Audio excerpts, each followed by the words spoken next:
Here's why it's still important, though. All right? Again, the first time you read it, it'll put you to sleep. The first time you read it, you won't even be able to get through it. Yes. Most people will start reading this and they'll stop reading within 4 or 5 pages because they have no basis of holding on to the information that they're reading because it's all brand new. It's from a time frame and a people involved, and everything else is not a normal point of reference. So the key is that's why we practice this Buddhism for our whole life, okay? And I'm sitting here reading this to you after I've been chanting for 45 years, okay? So in 45 years, I had plenty of opportunities to read this Gosho. And so subsequently, I've read it many times, okay? Now, the first time I read it, I felt exactly the way you did. I think I only got 4 or 5 pages in. The second time, you have to push yourself because this is how you begin to assimilate an understanding of what the Daishonin is talking about in all the rest of his Goshos. The key about this one is he's laying out the reality of the doctrinal foundation of his teaching of the Buddhism of the Sowing and why it's the correct teaching for the latter day of the law, the fifth 500-year period and on into the 10,000 years of Mappo. And what this actually does is provide you as a believer with the reassurance that while you haven't done all the homework to know all the other stuff, Nichiren did. Okay? And he qualifies it all on the front end, so there doesn't have to be a doubt in your mind as to the validity of the assumptions he's made, especially when you then base that on your actual proof of what happens when you chant Nam Myoho Renge Kyo. He's telling you why chanting Nam Myoho Renge Kyo works. Why? Because it's the correct teaching. It's the correct teaching that was to be revealed in the 5th half millennium after the passing of the thus come one Shakyamuni. By the way, I wanted to say this right now. Our good friend Mr. Lee from, I believe it's Australia, right? Mr. Lee is from Australia? At any rate, he's left questions at the bottom of the dialogue box as I requested on the first part of this. Okay? And Mr. Lee's question wants to get into a discussion about objects of devotion and wants to understand why everybody just didn't have, why we didn't just make statues of Shakyamuni. And I think it's best if I finish reading the rest of this Gosho before I answer that question, because this Gosho actually will help address what I'm going to use as an answer for that question. So Mr. Lee, if you'll be just patient a while longer, I haven't not seen your questions or your comments, brother. All right, so the bottom line is that as he's gone through this, he's been explaining the mistakes that were made and the main characters that carried over those mistakes and how first of all, the correct teaching was qualified by Tentai, but did it last? No, because it got convoluted by new teachings brought in from India that were thought to possibly be superior or different to the correct teaching that Tentai had confirmed. And he talks about all the different players in the games they played. Right now we've been talking about Kobo. Okay? But the Daishonin's sense of all this, as he started out at the very beginning, was the fact that he was going to try and find the truth of Buddhism for the sake of his parents. Okay? He's now writing this for the sake of his teacher. Okay? And his desire is to save the country by leading all of the people in the country to the correct teaching, which is his way of responding to the sovereign as well. He's most filial in every aspect. This is all about peace and prosperity for all people, not for Nichiren alone. Okay? And so he has taken us on this journey of understanding what he's had to deal with in studying the different sutras and the different teachings and the different commentaries from the patriarchs of these different schools. And that's how he was able to derive on his own. It's none of the above. It's not even Tendai Lotus anymore, because it's all been convoluted. And now I've been inspired to say these words on, April 28, 1253, Nam Myoho Renge Kyo. And so this is qualifying how this teaching actually originated and what the doctrinal foundation, as he observed it, was for him to be able to do what he's doing and take the very strict position that he's correct and everybody is wrong. All these other people are wrong. And that's the requirement of faith on our part. But again, this is for the sake of all mankind. That's why you need to read it and understand it. Because you need to understand, at least with conviction, that it's already, this is the truth. Okay? That's the reason you read it. Not to remember all those names and all those circumstances, but it's good if you can read it enough to familiarize yourself generally with the flow of who those names were, what their significance was. Some of these guys, like from the three treatises schools and stuff like that, you'll never hear them again. But you'll hear about Zen, you'll hear about a true word, you'll hear about precepts, and you'll hear about Nimbutsu over and over and over again. And that's why he did the 4 dictums. He didn't go through 3 treatises school and all that stuff when he called out the 4 main problems. And the 4 main problems you're going to get into right here, qualifying. Why are they main problems? So I'm going to continue. He's basically saying, though, that if it weren't for what he has already experienced and what he has brought forth in his teaching of Nam-myoho Renge-kyo, because this is being written after he's already gone through everything he's gone through, right? He's already been on Sado Island. This is all after that, all right? He's basically qualifying that for the sake of saying that in the absence of my advent, Nichiren, Shakyamuni's predictions, and the predictions that are laid out in the sutras would not match up. I am the thing that makes all of this work. And I'm not saying that out of arrogance. I say it out of, I don't know what to do. My life is just following this path, and it's revealing itself in this way, and I'm trying to explain to you why I have this great conviction that I'm correct, and hope that you'll listen and embrace what my teaching is, okay? So he says, I'm going to start, we ended last week on page 715 at the bottom of the first column.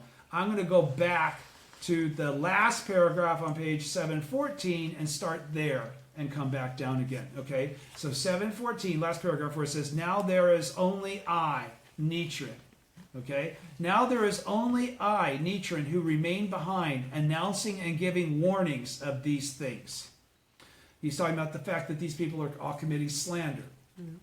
But when I do so, the rulers of the nation treat me like an enemy.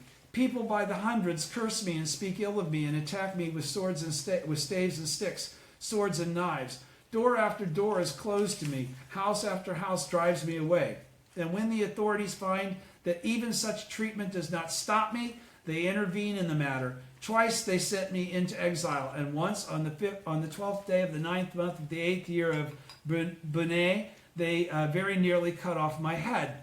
The Sovereign King Sutra says, because evil people are respected and favored and good people are subjected to punishment, marauders will appear from other regions and the people of the country will meet with death and disorder. So he's saying all this stuff that's happened with the invasion of the Mongols is already all predicted in the sutras, okay?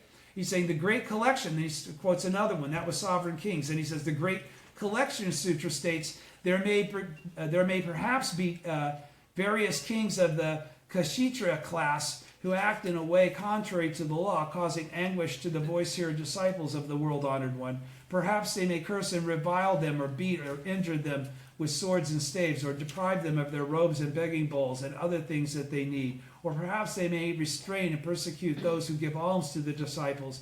If there should be those who do such things, then we will see to it that their enemies in foreign lands rise up suddenly of their own accord, and marching against them, we will cause uprisings to break out within their states. We will bring about pestilence and famine, unseasonable winds and rains, and contention, wrangling and slander. And we will make certain that those rulers do not last for long, but that their nations are brought to destruction.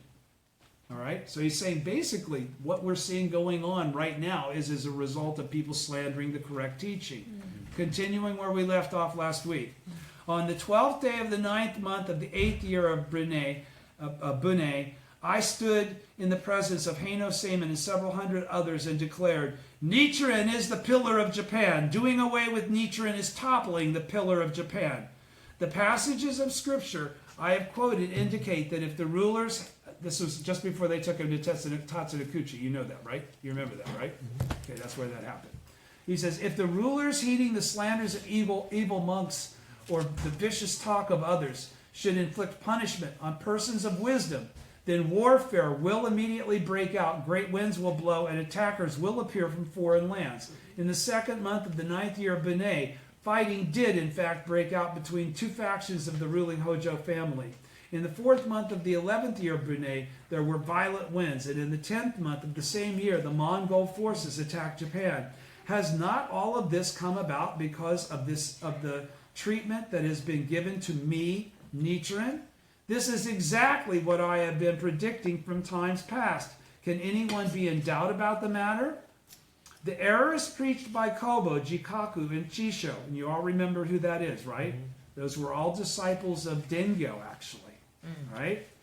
Pardon me, Kobo wasn't. Jikaku and Chisho were.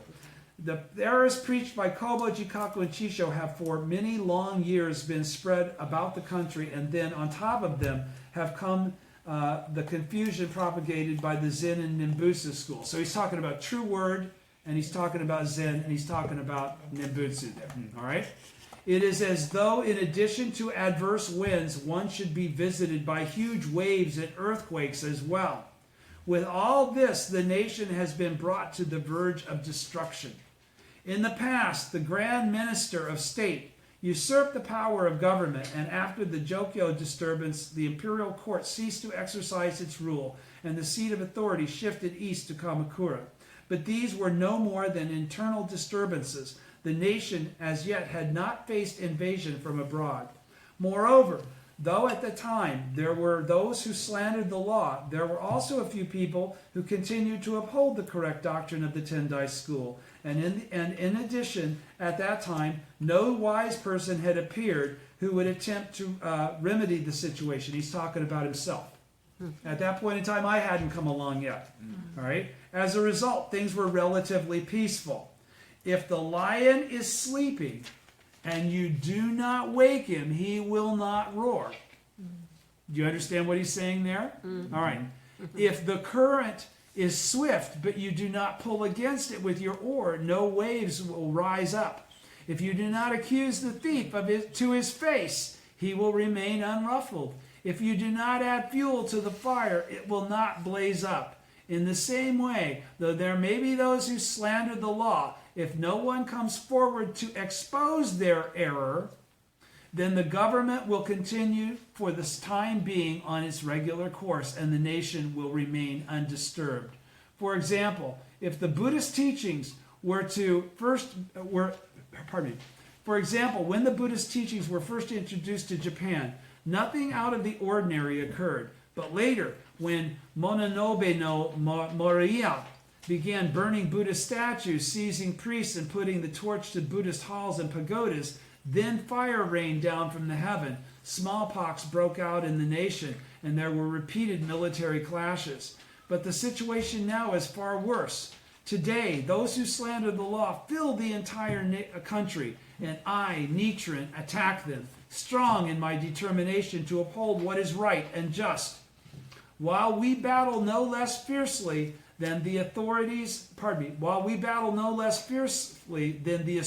and the god Chakra, or the Buddha and the Devil King. The Golden Light Sutra states, there will be times when enemies among the neighboring states will begin to think as follows: we must call out all of our 4 types of troops and destroy that country where the slanderers of the law live. The same sutra also says, there will be times when the rulers of neighboring states, observing the situation and mobilizing their 4 types of troops, and the 4 types of troops is guys on elephants, guys on horses, it's that kind of a thing. Guys on foot. It's not religious. The same, the last paragraph, first column, page 716. The same sutra also says there will be times when the rulers of neighboring states, observing the situation and mobilizing their 4 types of troops, will make ready to set out for the country where the slanderers of the law live, determined to subdue it. At that time, we, the great deities, will instruct the countless, limitless numbers of yakshas and other deities who are our followers to assume disguises and protect these rulers, causing their enemies to surrender to them without difficulty. The Sovereign King Sutra states the same thing, as do the Great Collection and Benevolent King Sutras. According to the statements of these various sutras, if the ruler of a state persecutes those who practice the correct teaching and instead sides with those who practice erroneous teachings, then the heavenly kings Brahma and Shakra, the gods of the sun and the moon, and the 4 heavenly kings will enter the bodies of the worthy rulers of neighboring states and will attack his state. For example, King Krita was attacked by King Himatala, and King Mirarukula was overthrown by King Baladitya. Kings Krita and Mihirakula were rulers in India who attempted to eradicate Buddhism. In China too, all those rulers who tried to destroy Buddhism were attacked by worthy rulers. But the situation in Japan today is much worse, for here the rulers appear to be the supporters of Buddhist teachings, but they assist the priests who are destroying Buddhism and persecute the practitioner of the correct teaching, Nichiren. As a result, ignorant people will all fail to realize what is happening, and even wise persons, if they are no more than moderately wise, have difficulty grasping the situation. Even the lesser deities of heaven, I suspect, do not understand. For this reason, the confusion and depravity in Japan today are even greater than those in India and China in the past. In the Decline of the Law Sutra, the Buddha speaks as follows: after I have entered nirvana. By the way, notice how he's able to quote all these different writings of Shakyamuni. Okay? He's not like a teacher of a single school that only knows that school's teachings, all right? He says, in the Decline of the Law Sutra, the Buddha speaks as follows: after I have entered nirvana, in the troubled times when the 5 cardinal sins prevail, the way of the devil will flourish. The devil will appear in the form of Buddhist monks and attempt to confuse and destroy my teachings. Those who do evil will become as numerous as the sands of the ocean, while the good will be extremely few, perhaps no more than 1 or 2 persons. And the Nirvana Sutra says, those who are thus able to take faith in works such as the Nirvana Sutra will be as few as the specks of dirt that can be placed on a fingernail. But those who are not able to take faith in the sutra will be as numerous as the specks of dirt in all the worlds of the 10 directions. These passages from the scriptures are extremely apt, considering the times we live in, and These passages from the scriptures are extremely apt, considering the times we live in, and they are deeply etched in my mind. Nowadays in Japan, one hears people everywhere declaring, I believe in the Lotus Sutra, and I too believe in the Lotus Sutra. If we took them at their word, we would have to conclude that there is not a soul who slanders the law. But the passage from the sutra that I have just quoted says that in the latter day, the slanderers of the law will occupy all the lands in the 10 directions, while those who uphold the correct teaching will take up no more land than can be placed on top of a fingernail. What the sutra says and what the people of the world today say are as different as fire is from water. People these days say that in Japan, Nichiren is the only one who slanders the law. But the sutra says that there will be more slanderers of the law than the great earth itself can hold. The Decline of the Law Sutra says that there will be only 1 or 2 good persons, and the Nirvana Sutra says that the believers can fit into the space of a fingernail. If we accept what the sutra says, then in Japan, Nichiren is the only good person, the one who fits into the space of a fingernail. Therefore, I hope that people who are seriously concerned about the matter will consider carefully whether they want to accept what the sutras say or what the world says. Because Nichiren says, I'm going by the sutras. Someone might object that the passage in the Nirvana Sutra speaks about the votaries of the Nirvana Sutra being as few as the specks of the dirt that can be placed on a fingernail, while I am talking about the Lotus Sutra. I would reply to this as follows. The Nirvana Sutra itself says, when the sutra was preached, and don't forget what has been the big debate. What is the most superior sutra? And it's already been qualified as being one of 3 sutras, right? Mm-hmm. So, flower garland, Kegon Sutra, Nirvana, and Lotus. Okay? So what he's qualifying here is why Nirvana, even though it's from the Tendai school. It's defined as the perfect teacher is Nirvana, is Lotus Nirvana, right? Okay, so he says, the Nirvana Sutra itself says, when the sutra was preached, the prediction had already been made in the Lotus Sutra that the 8,000 voice hearers would attain Buddhahood. The great teacher Myolo says, the Nirvana Sutra is itself pointing to the Lotus Sutra and saying that it is the ultimate. Catch that. The Nirvana Sutra is calling the Lotus Sutra the ultimate. Therefore, when followers of the Nirvana Sutra school state that the Nirvana Sutra is superior to the Lotus Sutra, it is the same as calling a retainer a lord or a servant a master. Okay? And actually going against the teachings of the sutra they uphold in their school. To read the Nirvana Sutra means to read the Lotus Sutra. For the Nirvana Sutra is like a worthy who rejoices to see another holding his sovereign in esteem, even when he himself is treated with contempt. Thus, the Nirvana Sutra would despise and regard as its enemies anyone who tried to demote the Lotus Sutra and praise the Nirvana Sutra instead. Get it? Okay? With this example in mind, one must understand the following point. If there are likewise those who read the Flower Garland Sutra, the Meditation Sutra, the Mahavajrana Sutra, or some other sutra, and they do so thinking the Lotus Sutra is inferior to those sutras, then they are doing violence to the very heart of those sutras. One must also understand the following point. Because they were all meant as expedient means by Shakyamuni to lead to the teaching of the Lotus Sutra. And the Nirvana was a PS to make sure you understood my highest teaching is the Lotus Sutra. All right? Even though one reads the Lotus Sutra and appears to believe in it, if one thinks that one may also attain the way through any other sutra as well, then one is not really reading the Lotus Sutra.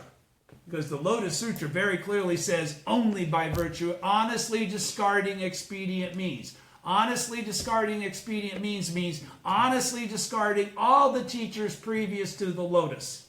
All the sutras prior to the Lotus. For example, the great teacher Chiashing wrote a work in 10 volumes entitled The Treatise on the Profundity of the Lotus Sutra, in which he praised the Lotus Sutra. Okay? But Myolo criticized the work, saying there are slanders in it. How can it be regarded as sincere praise? Hang on. Yeah. Chiashing was in fact an offender against the Lotus Sutra. Thus, when he was defeated by Tentai and served him, he no longer lectured on the Lotus Sutra. Quoting him, if I were to lecture on it, he said, I could not avoid falling back into the paths of evil. And for 7 years, he made his own body a bridge for Tentai to walk on. Everybody knows about this guy, right? Okay, this is another one of those situations. I know who he's talking about only because I've read enough Goshos to understand I remember that guy. Okay?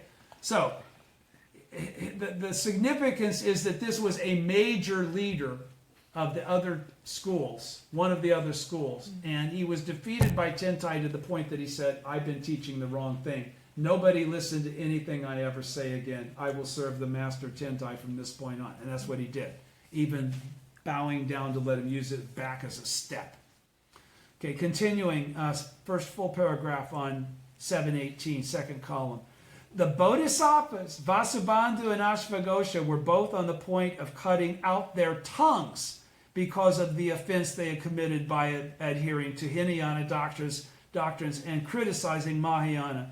Vasubandhu declared that although the Agamas sutras of the Hinayana were the words of the Buddha, he would not let his tongue utter them even in jest. And Ashvaghosha, as an act of penance, wrote Awakening of Faith, in which he refuted the Hinayana teachings. The great teacher Chiashing, in time, went to the great teacher Tentai and begged him for his lectures. In the presence of 100 or more distinguished Buddhists, we're talking about the same guy we were talking about earlier a minute ago. In the presence of 100 or more distinguished Buddhists, he threw himself on the ground, and with sweat pouring from every part of his body and tears of blood streaming from his eyes, he declared that from then on he would not see his disciples anymore, and he would no longer lecture on the Lotus Sutra. For, as he said, if I were to go on facing my disciples and lecturing on the Lotus Sutra, they might suppose that I have the ability to understand the sutra correctly, when in fact I do not. Chixing was both older and more eminent than Tentai, and yet, in the presence of others, he deliberately put Tentai on his back and carried him across a river. Whenever Tentai was about to ascend the lecture platform, Chixing would take him on his back and carry him up to the platform. After Tentai's death, when Chixing was summoned into the presence of the emperor of the Sui dynasty, he is said to have wept and dragged his feet like a little child whose mother had just died. He loved Tentai. When one examines profundity of the Lotus Sutra by the great teacher Chixing, one finds that it is not the kind of commentary that speaks slanderously of the Lotus Sutra. It merely says that although the Lotus Sutra and other Mahayana sutras differ in the profundity of their teachings, they are at heart one and the same. That's all he did. And he realized that was very wrong. They are not one and the same. There's only one correct teaching. In this statement, perhaps the source of the charge that he worked slanders of the law, both Qing Kuang of the Flower Garland School and Shanwu Wei of the True Word School declared that the Lotus Sutra and the Mahavajracana Sutra revealed the same principle. Therefore, if the great teacher Chixing is said to be blamed for this the statement I have just referred to, then the Tripitaka master Shanwu Wei can hardly escape being blamed as well. The Tripitaka master Shanwu Wei, True Word, in his youth was a ruler of a kingdom in central India. But he abdicated the throne and traveled to other lands, where he met two men named Shusho and Shodai, from whom he received instruction in the Lotus Sutra. He built hundreds and thousands of stone stupas and appeared to be a votary of the Lotus Sutra. Later, however, after he had received instruction in the Mahavajracana Sutra, he seems to have concluded that the Lotus Sutra is inferior to the Mahavajracana Sutra. He did not insist on this opinion at first, but he came to do so later when he went to China and became a teacher to Emperor Xuanzun of the Tang Dynasty.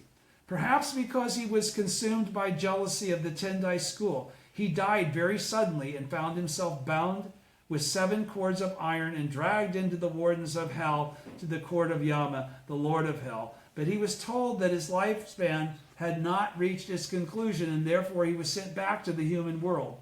While in hell, he suspected that he had been brought before Yama because he had slandered the Lotus Sutra, and he therefore quickly set aside all the true word mudras, mantras, and methods of concentration, and instead chanted the passage from the Lotus Sutra that begins, "Now the threefold world is all my," Shakyamuni Buddha's domain. Whereupon the cords that bound him fell away, and he was returned to life. On another occasion, he was ordered by the imperial court to recite prayers for rain, and rain did in fact suddenly begin to fall. But a huge wind also arose up and did great damage to the country. Later, when he really did die, his disciples gathered around his deathbed and praised the remarkable way in which he died, but in fact he fell into the great citadel of hell of incessant suffering. You may ask how I know that this is so. I would reply that if you examine his biography, God, he read everything. If you examine his biography, you will find it stated, "Looking now at Shanwu Wei's remains, one can see that they are gradually shrinking, the skin is turning blackish, and the bones are exposed." Shanwu Wei's disciples perhaps did not realize that this was a sign that after his death he had been reborn in hell, but supposed that it was a manifestation of his virtue. Yet in describing it, the author of the biography exposed Shanwu Wei's guilt, recording that after his death his body gradually shrank, the skin turned black, and the bones began to show. We have the Buddha's own golden word for it. If a person's skin turns black after he dies, it is a sign that he has done something that destined him for hell. What was it then that the Tripitaka master Shanmu Wei did that would destine him for hell? In his youth, he gave up the position of ruler, showing that he had an incomparable determination to seek the way. He traveled about to more than 50 different lands in India in the course of his religious practice, and his unbounded compassion even led him to visit China. The fact that the true word teachings have been transmitted through India, China, and Japan, and other lands of Jampavipa, and numerous practitioners ring bells in prayer, is due to the merit of this man, is it not? Those who are concerned about their own destiny after death should inquire carefully as to the reason why Shanmu Wei fell into hell, if he's so virtuous. Then there was the Tripitaka master Qin Kang Chi, who was the son of a ruler of a kingdom in southern India. He introduced the Diamond Crown Sutra to China, and his virtue was similar to that of Shanmu Wei. He and Shanmu Wei acted as teachers to one another. The Tripitaka master Qin Kang Chi received an imperial order to conduct prayers for rain. Within the space of 7 days, rain did in fact fall, and the emperor was very pleased. Suddenly, however, a violent wind arose, and the ruler and his ministers, much disillusioned, sent men to drive Qin Kang Chi out of the country, though in the end he managed to remain in China under one pretext or another.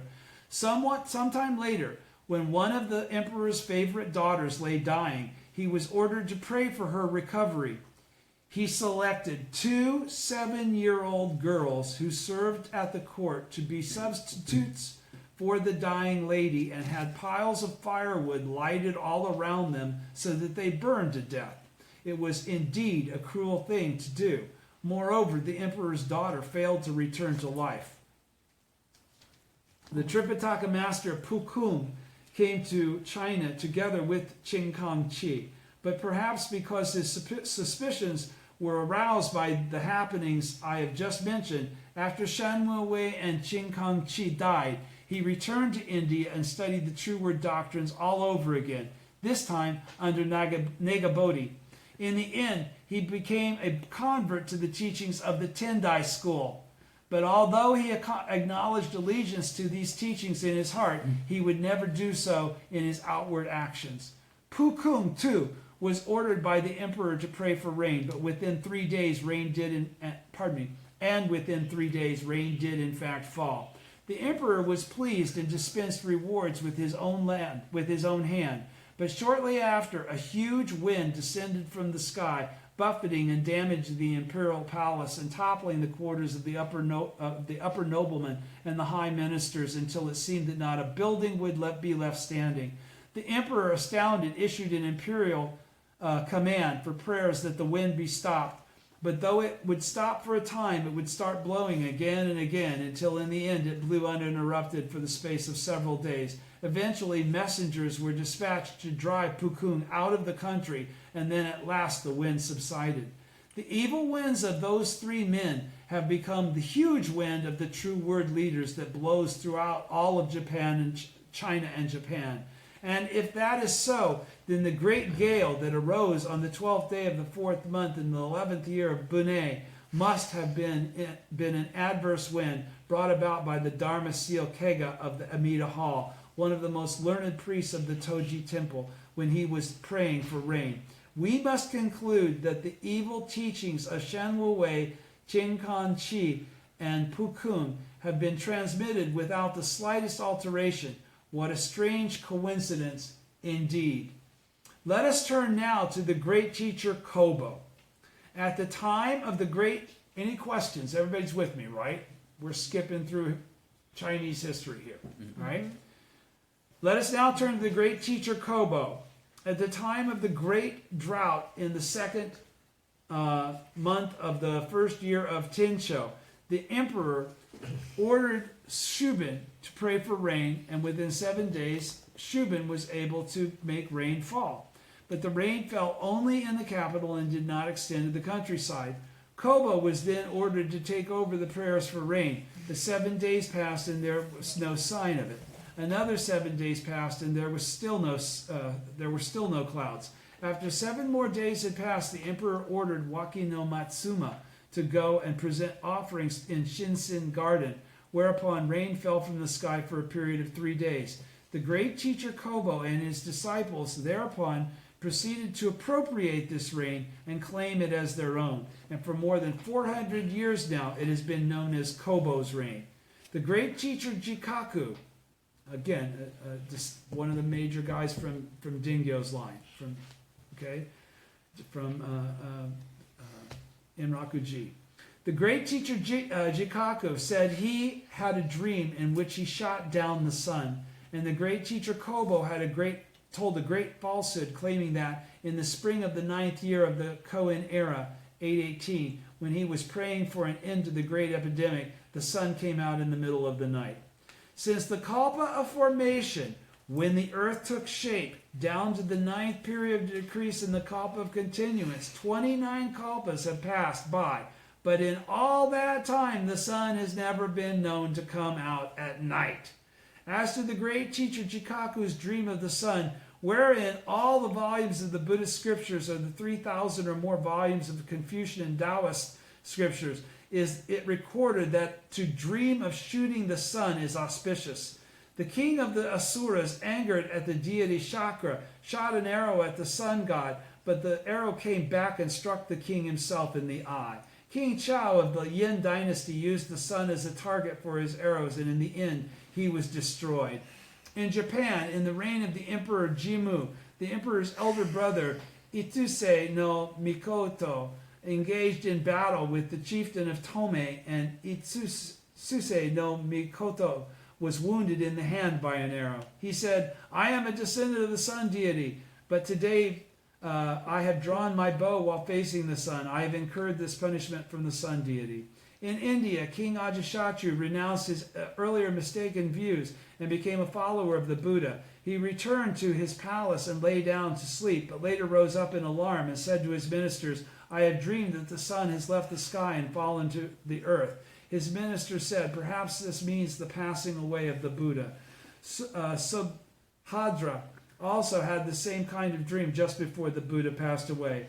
It would be particularly inauspicious to dream, as Jikaku claims he did, of shooting the sun in Japan, since the supreme deity of Japan is the sun goddess. And the name of the country, Japan, means source of the sun. In addition, Shakyamuni Buddha, the Lord of his teachings, is called the sun seed because his mother, Lady Maya, dreamed that she conceived the sun and in time gave birth to this child, the crown prince. The great teacher Jikaku established the thus come one Mahevrochana as the object of devotion on Mount Hei and Hiei, and rejected Shakyamuni Buddha. He paid honor to the 3 true words sutras and acted as an enemy of the Lotus Sutra and its 2 companion sutras.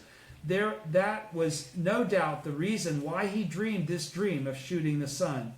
On the subject of dreams, there is also the case of the priest Shantao of China.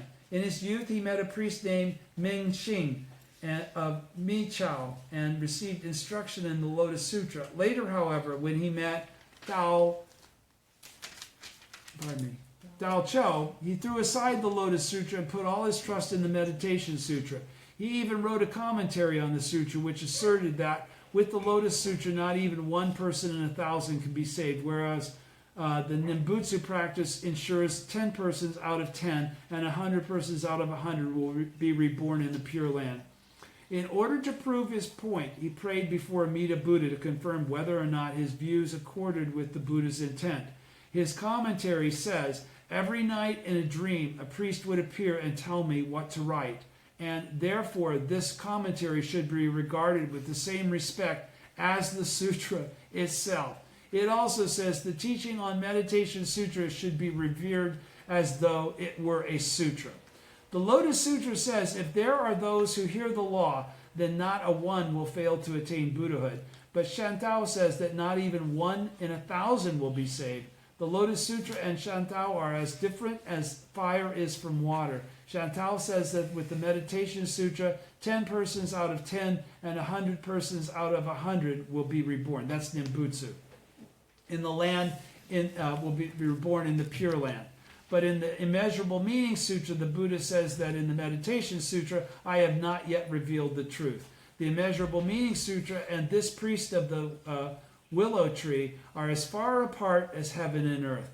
In view of this, can we really believe that Amida Buddha took the form of a priest and appeared to Shantao in dreams to assure him that his commentary represented the truth? Was not Amida among those present when the Lotus Sutra was preached? And did he not extend his tongue along with the other Buddhas and testify to the truth of the sutra? His tongue went up to the Brahma heaven, right? Were his attendants and the Bodhisattva's perceiver of the world sounds and great power not also present when the Lotus Sutra was preached? The answers to these questions are obvious, and in like manner, if we stop to think of it, we can see that Jikaku's dream was a portent of evil. Question.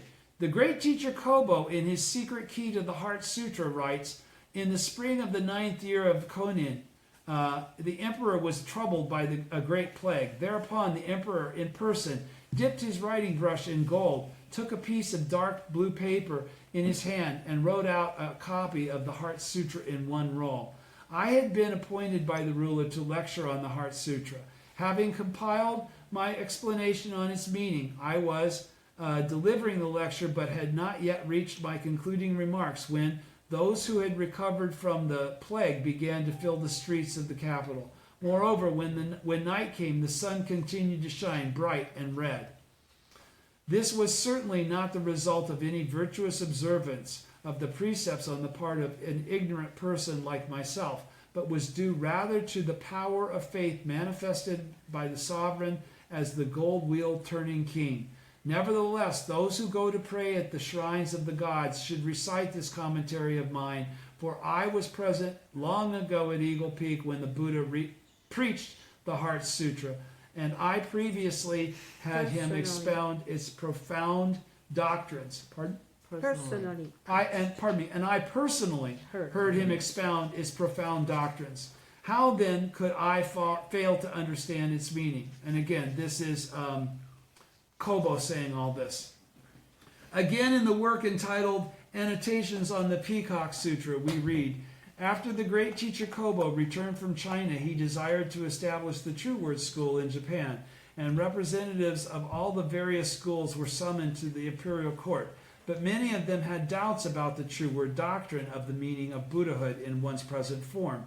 The great teacher thereupon formed his hands in the wisdom mudra and faced south. Suddenly his mouth opened and he turned into the golden-colored Buddha Mahevrochana. That is, he reverted to his original form. In this way, he demonstrated that the Buddha is present in the individual and that the individual is present in the Buddha, and that one can immediately attain Buddhahood in one's present form. On that day, all doubts concerning the matter were completely resolved, and from that time, the true word, or yoga school, was, by the way, that's yoga, like yoga. Like people do in exercise, that's yoga. That's the origin of yoga, that people do in exercise. That's why that's actually a religious discipline, believe it or not, that exercise thing. Don't do yoga. Right. Don't do yoga. Do Pilates or something else. Don't do yoga. Okay. On that day, all doubts concerning the matter were completely resolved, and from that time, the true word, or yoga school, with its doctrines of secret mandalas, was established.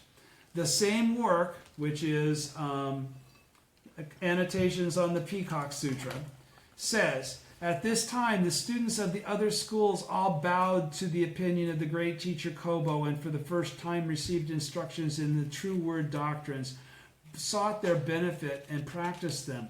Dosho of the three treatises school, Genin of the Dharma characteristics school, Doyu of the flower garland school, and Incho of the Tendai school were all among those who did so.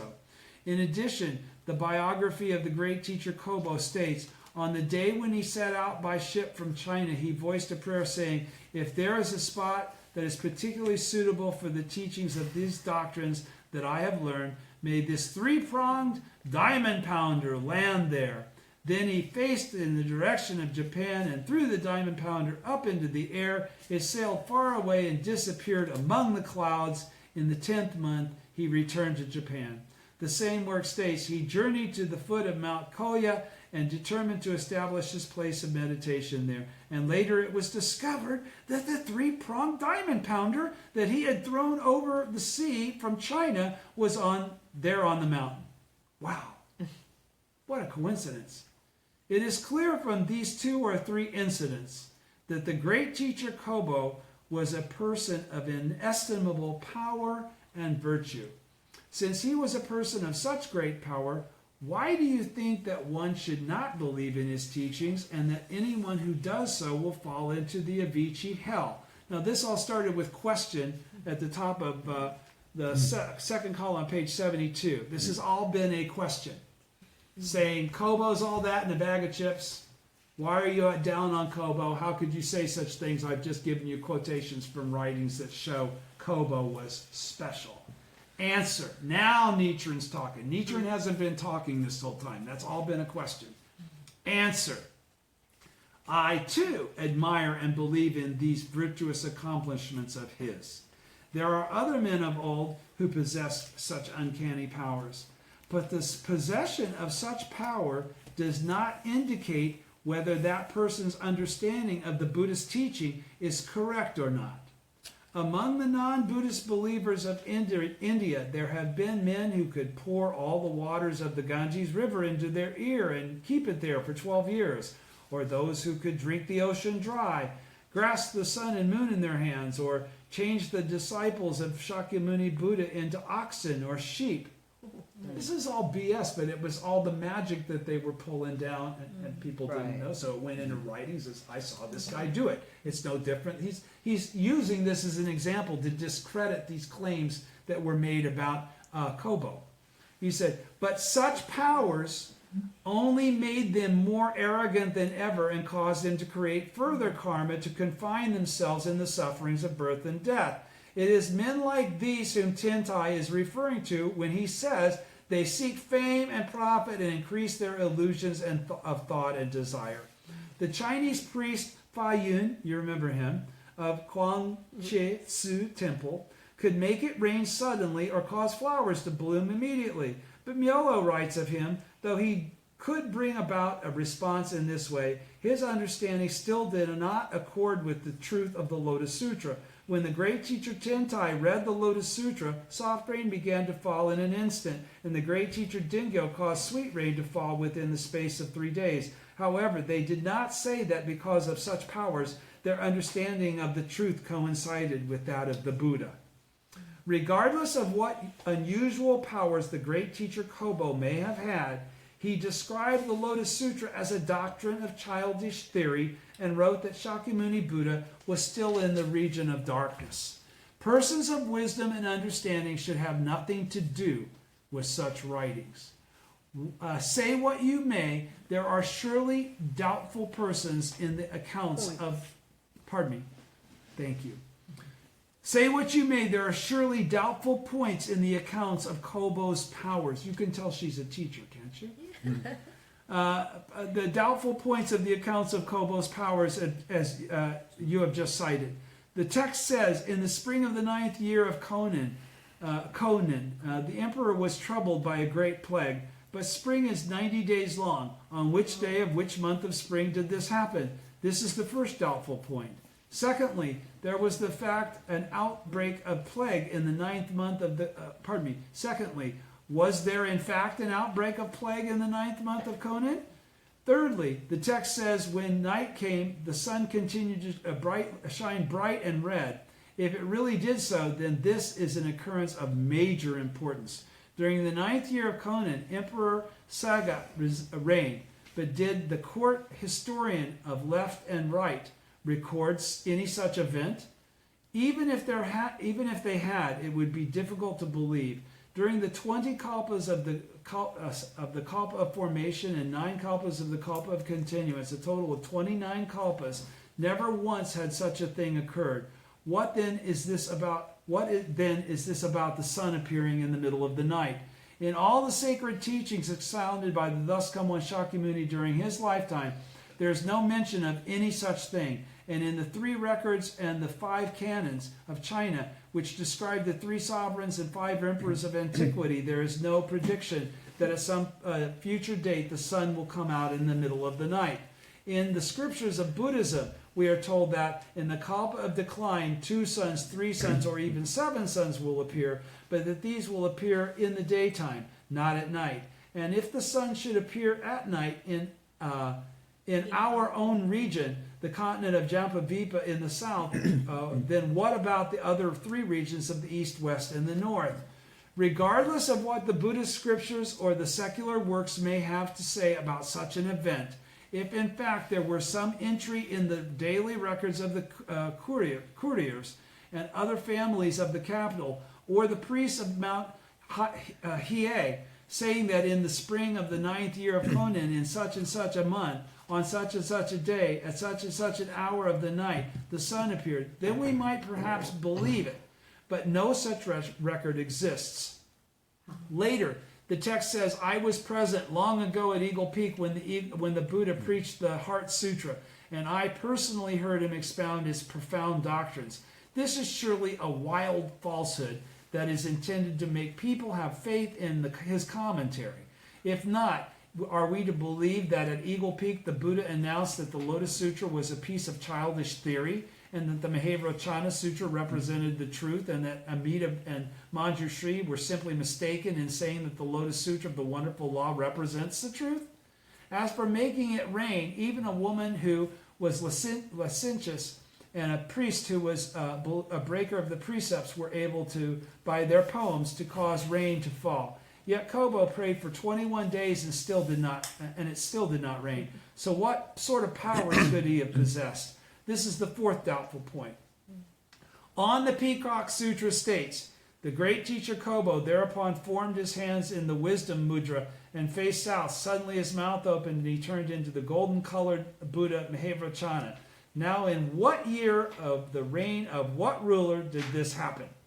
In China, from the time of the Qianyin era, and in Japan from the time of the Taihao era, among the records of events kept by priests and the laity, those of important occurrences have always been accompanied by the name of the era in which they took place. With an event as important as that described, why then is there no mention of who the ruler was, who his high ministers were, what the name of the era was, or what day and hour the event took place? The passage goes on to list Dosho of the 3 treatises school, Genin of Dharma characteristics school, Doyu of the flower garland school, and Incho of the Tendai school, as those who learned the true word doctrines from Kobo. Incho is known posthumously as the great teacher Jako, and was the 2nd chief priest of the Tendai school. Now, at that point in time, why was Gishin, the 1st chief priest, or the great teacher Dingyo, the founder of the school, not invited to be present? Incho, the 2nd chief priest of the Tendai school, was a disciple of the great teacher Dingyo, and also became a disciple of the great teacher Kobo. Rather than inviting a disciple, or rather than inviting men of the 3 treatises, Dharma characteristics, and flower garland schools, why did Kobo not invite the 2 most important men of the Tendai school, Dingyo and Gishin? Speaking of the time when these men were invited, on the Peacock Sutra states, from that time the true word or yoga school with its doctrines of secret mudras was established. This would seem to refer to a time when both Dingyo and Gishin were still alive. From the 2nd year of Daido, in the reign of Emperor Heizei, until the 19th year of Konin, 822, when Dingyo died, Kobo was very active in spreading the true word doctrines, and during the period both Dingyo and Gishin were still alive. Moreover, Gishin lived on until the 10th year of the Tencho era. Had Kobo's true word teachings not been spread by that time, the whole matter is very strange. On the Peacock Sutra was written by Shinzei, a disciple of Kobo, and therefore it is difficult to trust what it says. It is likely that a person of such deluded views would have trouble to read the writings of the courtiers, the other important families, or insho on which to base his accounts? One should also check the writings of Dosho, Ginin, and Doyu to see if they have anything to say on the matter. They don't. The text says, suddenly his mouth opened, and he turned into the golden-colored Buddha Mahevajana. What does it mean? What does it mean by the expression "his mouth opened"? The writer probably intended to write the characters meaning the area between the eyebrows, but he mistakenly wrote for mouth instead. Because he wrote a book of fabrications, he quite likely made mistakes of this kind. The whole passage says the great teacher thereupon formed his hands in the wisdom mudra and faced south. Suddenly his mouth opened and he turned into the golden-colored Buddha Mahevajana. Now, in the 5th volume of the Nirvana Sutra we read, Kashyapa spoke to the Buddha saying, World-honored one, I will no longer depend on the 4 ranks of sages. Why is this? Because the Goshila Sutra that the Buddha preached for the sake of Goshila, it is said that the devil king of heaven, because of he is determined to try to destroy the Buddha's teachings, will turn himself into the likeness of a Buddha. He will have all the 32 features and 80 characteristics of a Buddha, and will be solemn and imposing in appearance, and a round halo of light will radiate from 10 feet in all directions, will radiate around him 10 feet in all directions. His face will be round and full like the moon at its fullest and brightest, and the tuft of white hair in between his eyebrows will be whiter than snow. From his left side will come water, and from his right side will come fire. Again, in the 6th volume of the Nirvana Sutra, it is recorded, the Buddha announced to Kashyapa, after I have passed into Nirvana, this devil king Papiyas will in time try to destroy the correct teaching of mine. He will change his form into that of an Arhat or a Buddha. The devil king, though still subject to illusion, will assume the form of one who has been freed from illusion and will try to destroy the correct teaching of mine. The great teacher Kobo declared that, in comparison to the flower garland and Mahevajana sutras, the Lotus Sutra was a piece of childish theory. And this same man, we are told, appeared in the form of a Buddha. He must be the devil who, as the Nirvana Sutra states, will change his shape, which is still subject to illusion, into that of a Buddha and attempt to destroy the correct teaching of Shakyamuni. The correct teaching referred to in the Nirvana Sutra is the Lotus Sutra. Therefore, we find later in the Nirvana Sutra the statement, it has already been a long time since I attained Buddhahood. The text also says, when the sutra was preached, the prediction had already been made in the Lotus Sutra that the 8,000 voice hearers would attain Buddhahood. Shakyamuni, many treasures, and the Buddhas of the 10 directions declared with regard to the various sutras that the Lotus Sutra represents the truth. The Mahevajana and all other sutras do not represent the truth. Yet the great teacher Kobo appeared in the form of a Buddha and announced that compared to the flower garland and Mahevajana sutras, the Lotus Sutra is a piece of childish theory. If the words of the Buddha are true, then Kobo must be none other than the devil king in heaven, must he not? Again, the matter of the 3-pronged diamond pounder appears to be particularly suspicious.